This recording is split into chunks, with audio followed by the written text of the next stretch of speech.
ನೋಡಿ, ಇದು ಉಡುಪಿ ಹತ್ರ ಮಲ್ಪೆ ಬೀಚು. ಮಲ್ಪೆ ಬೀಚ್ ಹತ್ರ ಶ್ರೀ ಕೃಷ್ಣನ ವಿಗ್ರಹ ಸಿಕ್ಕಿರುವಂತದ್ದು. ಶ್ರೀ ಕೃಷ್ಣನ ವಿಗ್ರಹ ಸಿಕ್ಕಿದ ಕೂಡಲೇ ಬೆಂಗಳೂರಿಂದ 18 ಬಸ್ಗಳನ್ನ ಮಾಡ್ಕೊಂಡು ಜನ ಅಲ್ಲಿಗೆ ಹೋಗಿ ಕೃಷ್ಣನ ವಿಗ್ರಹನ ಮಲ್ಪೆ ಬೀಚ್ ಇಂದ ಬೆಂಗಳೂರಿಗೆ ತಗೊಂಡ್ ಬರ್ತಾ ಇದಾರೆ. ನೋಡಿ, ಇದೇ ಅದು ಒಂದು ಸಿಕ್ಕಿರುವಂತ ಕೃಷ್ಣನ ಒಂದು ವಿಗ್ರಹ.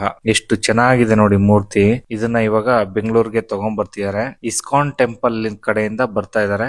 ಇಸ್ಕಾನ್ ಟೆಂಪಲ್ ಗೆನೆ ಇದು ಸೇರುತ್ತೆ. ಆದ್ರೆ ಎಲ್ಲಿ ಇದು ಪ್ರತಿಷ್ಠಾಪನೆ ಆಗುತ್ತೆ ಅನ್ನೋದು ಗೊತ್ತಿಲ್ಲ. ಆದ್ರೆ ಬೆಂಗಳೂರಿಂದ ಒಂದು 18 ಬಸ್ ಇಂದ ಬಂದಿದ್ದಾರೆ ಅನ್ನೋದೊಂದು ವಿಷಯ ತಿಳಿತು. ಅಷ್ಟು ಜನ ಬಂದು ಶ್ರೀ ಕೃಷ್ಣನ ವಿಗ್ರಹವನ್ನ ಬೆಂಗಳೂರಿಗೆ ಮಲ್ಪೆ ಬೀಚ್ ಇಂದ ಬೆಂಗಳೂರಿಗೆ ತಗೊಂಡು ಹೋಗ್ತಾ ಇರುವಂತ ದೃಶ್ಯಗಳು. ಈ ವಿಡಿಯೋ ನೋಡೋ ಸುಮಾರು ಜನಗಳಿಗೆ ಅನ್ಸೋದೇನಪ್ಪಾ ಅಂತ ಅಂದ್ರೆ, ಸಮುದ್ರದಲ್ಲಿ ಒಂದು ವಿಗ್ರಹವನ್ನ ಯಾರೋ ಇಟ್ಟಿರ್ಬೋದು ಇಲ್ಲ ಹಾಕಿರ್ಬೋದು, ಅದು ತೇಲ್ಕೊಂಡು ಸಮುದ್ರದ ದಡಕ್ಕೆ ಬಂದಿದೆ, ಅದನ್ನ ತಗೊಂಡು ಇವಾಗ ಬೆಂಗಳೂರಿಗೆ ಹೋಗ್ತಿದ್ದಾರೆ ಅನ್ನೋ ಒಂದು ಮನಸ್ಥಿತಿ ಬರ್ಬೋದು, ಇಲ್ಲಾಂದ್ರೆ ಆಲೋಚನೆ ಬರ್ಬೋದು. ಆದರೆ ಈ ಒಂದು ಕೃಷ್ಣನ ವಿಗ್ರಹದಿಂದ ಎಷ್ಟೋ ಕುಟುಂಬಗಳಿಗೆ ಜೀವನ ಅಭಿವೃದ್ಧಿ ಆಗುತ್ತೆ, ಮತ್ತೆ ಎಷ್ಟೋ ಜನರಿಗೆ ಕೆಲಸ ಸಿಕ್ಕುತ್ತೆ. ಆ ಊರು ಹಂಗಂದ್ರೆ ಈ ಪ್ರತಿಷ್ಠಾಪನೆ ಮಾಡ್ತಾರಲ್ಲ, ಆ ಊರ ಅಕ್ಕಪಕ್ಕ ಅಭಿವೃದ್ಧಿ ಆಗುತ್ತೆ. ಇಂಥದ್ದೆಲ್ಲ ಒಂದು ಪವಾಡ ನಡೆಯುವಂತ ಒಂದು ವಿಗ್ರಹ ಅಂತಾನೆ ಹೇಳ್ಬೋದು, ಕೃಷ್ಣನ ವಿಗ್ರಹ. ಅದಕ್ಕೋಸ್ಕರ ಎಲ್ರು ಹರೇ ಕೃಷ್ಣ ಕೃಷ್ಣ ಕೃಷ್ಣ ಹರೇ ಹರೇ,